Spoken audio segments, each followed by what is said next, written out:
Victimes de cancer ou de leucémie. Henri Lely, Denis Rousseau-Caplan.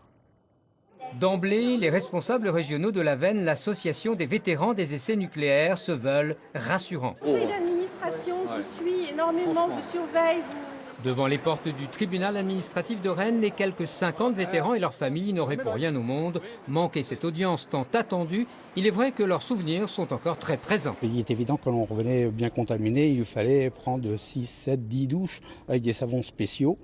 Et c'est vrai qu'on était vraiment contaminé, mais à l'époque on avait 20 ans. Et vous le saviez pas Non, puis la radioactivité on ne la voit pas.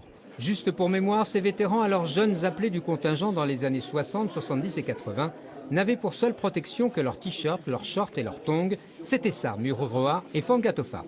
Il y a une quarantaine de décès par an de nos camarades, puisque souvent ils ont développé pour certains des cancers qui ne sont apparus que très longtemps, plus de 20 ans après les expérimentations. Et des dossiers souvent oubliés sur les étagères du ministère de la Défense, on comprend mieux dès lors la satisfaction de l'avocate à propos du comité d'indemnisation. On ne devrait même pas se battre contre le Civen. Le Civen ne devrait pas être un adversaire. Le Civen est un comité d'indemnisation.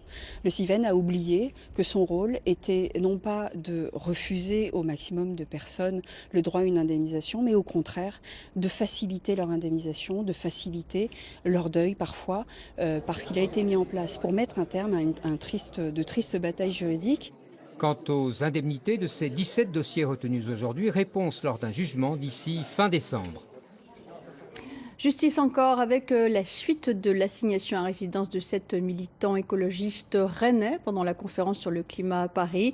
5 militants avaient déposé un référé devant le tribunal administratif qui a refusé de statuer. L'avocate des militants envisage maintenant de déposer un recours devant le Conseil d'État.